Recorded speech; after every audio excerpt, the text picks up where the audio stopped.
Presiden terpilih Prabowo Subianto tengah menyusun nama-nama di susunan kabinetnya nanti. Beredar kabar jika kader PDI Perjuangan mendapatkan 3 menteri di jajaran kabinet Prabowo Gibran dan masih menunggu restu dari Ketua Umum PDIP Megawati Soekarno Putri.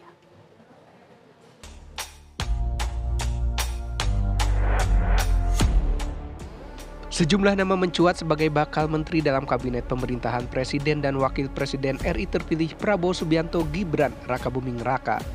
Tak hanya berasal dari Koalisi Indonesia Maju, sejumlah nama juga berasal bukan dari partai pendukung Prabowo Gibran. Sebut saja nama kader PDI Perjuangan yang saat ini menjabat sebagai Menteri Pendayagunaan Aparatur Negara dan Reformasi Birokrasi Menpan RB Abdullah Azwar Anas. Kepala Badan Intelijen Negara BIN Budi Gunawan yang selama ini dikenal dekat dengan PDI Perjuangan, hingga nama Bendahara Umum PDI Perjuangan Oli Dondo Kambe. Namun masuknya sejumlah nama tersebut sebagai kandidat menteri dalam kabinet Prabowo Subianto masih menunggu restu dari Ketua Umum PDI Perjuangan Megawati Soekarno Putri. Menurut politikus PDIP Arya Bima menyebut, saat ini PDI Perjuangan belum mengambil sikap mengenai bergabung atau tidaknya di pemerintahan Prabowo Gibran. Yang punya hak menentukan gabung atau tidak di pemerintahan di Partai PDI Perjuangan itu semua keputusan otoritas Ketua Umum yang punya hak prerogatif untuk menentukan arah pasca pemilu Pileg dan Pilpres. Kemudian juga kecenderungan dari beberapa kali proses pemerintahan sebelumnya itu juga keputusan Kongres Partai. Jadi memang belum ada sikap apakah PDI ada di dalam atau di luar pemerintahan. Sementara itu politikus Partai Gerindra Habibur Rahman mengaku secara de facto hubungan antara Gerindra dan PDIP dan Prabowo dengan Megawati Soekarno Putri terjalin dengan baik. Kerjasama politik antara Gerindra dan PDIP di DPR juga sudah berjalan sangat baik.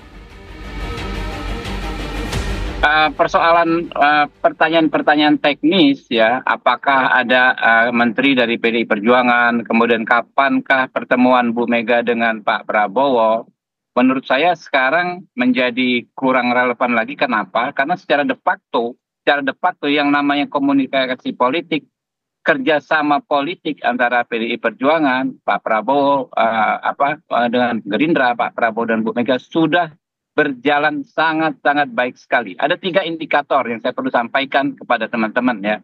Yang pertama, komunikasi intensif terkait hal ihwal kerja-kerja di DPR ya, termasuk soal anggaran beberapa waktu belakangan ini, di mana support full diberikan oleh teman-teman PDI Perjuangan kepada agenda-agenda yang akan dilakukan oleh pemerintahan yang mendatang.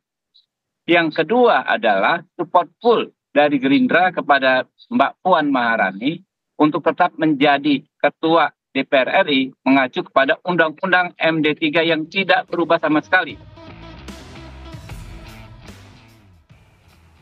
Analis politik Ujang Komarudin menganalisa jika PDI Perjuangan kemungkinan besar akan bergabung di pemerintahan Prabowo Gibran. Tentunya ada sejumlah sinyal yang bisa dianalisa ke arah sana.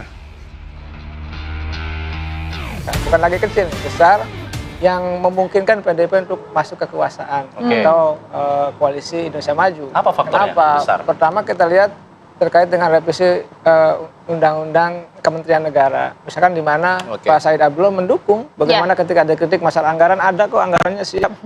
Yes. Artinya itu udah tanda-tanda yang menyokong adalah PDIP gitu ya. Yang kedua soal pelantikan Mbak Puan. Walaupun memang ketentuannya sudah sesuai dengan Undang-Undang MP3 bahwa pemenang Pileg gitu ya, Ketua DPR.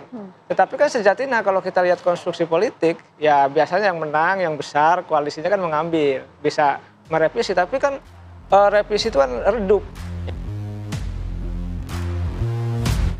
Hingga kini PDI Perjuangan menjadi satu-satunya partai pemilik kursi di parlemen yang belum menyatakan sikap berada di barisan pendukung Prabowo Gibran.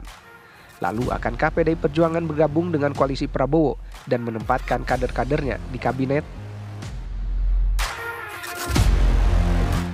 Dari Jakarta, tim TV One mengabarkan.